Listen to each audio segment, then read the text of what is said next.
Declaration of Independence really is the mission statement and the philosophy that's followed up with the sort of bylaws which are found in the Constitution and the Bill of Rights. And mainly, we hold these truths to be self-evident, that all men are created equal, that they are endowed by their Creator with certain unalienable rights, that among these are life, liberty, and the pursuit of happiness, that to secure these rights, governments are instituted among men, deriving their just powers from the consent of the governed, that whenever any form of government becomes destructive of these ends, it is the right of the people to alter or to abolish it, and to institute new government, laying its foundation on such principles and organizing its powers in such form as they shall seem most likely to affect their safety and happiness. Prudence indeed will dictate that governments long established should not be changed for light and transient causes, and accordingly all experience hath shown that mankind are more disposed to suffer while evils are sufferable than to right themselves by abolishing the forms to which they are long accustomed,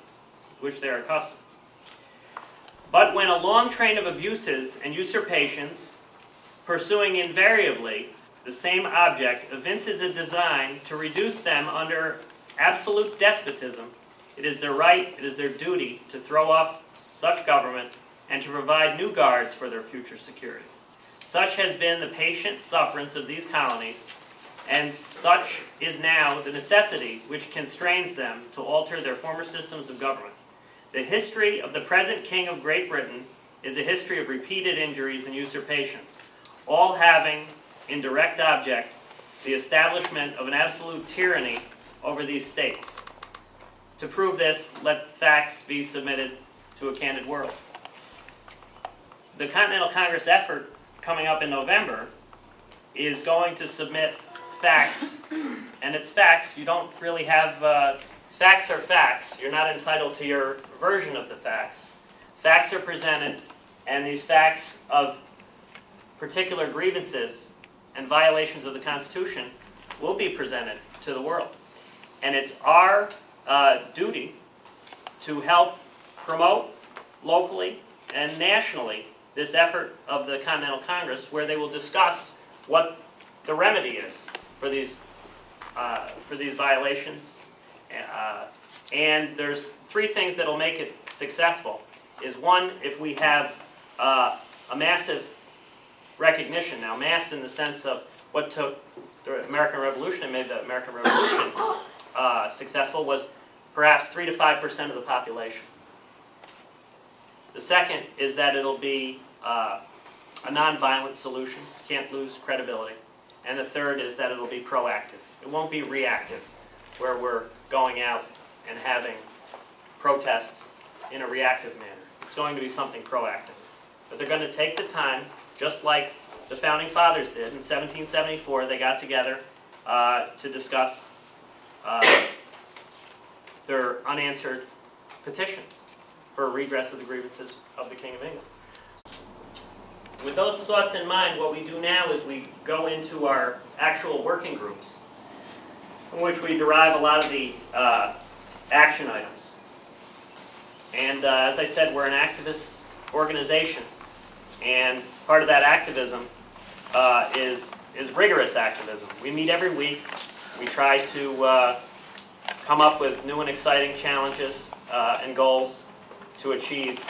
And what we'll do is break out into our particular committees and try to come up with some new ideas or make some progress, and then we'll report back in about 25 minutes and see what we've come up with. The first group is Second Amendment group, which is Brian. Can meet over in that corner. The other group is the media group, which can meet over in this corner. We're short-handed. Laura's not here to do philosophy of liberty. Anybody from that group here? Nobody that's going to admit to it. Yeah, right. Logan? I have notes regarding what they covered last week. They made it into a bottom line group. Big things that they can do to a bill. Do you want to maybe sit in on that too? Which one's this one? This is the philosophy of liberty. Just the bottom line group, or you want to stay with Second Amendment? I'd like to stay because I just got a brainstorm. Second Amendment? Yeah. Okay, good. Well, Logan, you can lead that group and as far as that goes. And then, because we do have new people that look pretty puzzled, they can come up here with me and I'll go over the Continental Congress and what our efforts are.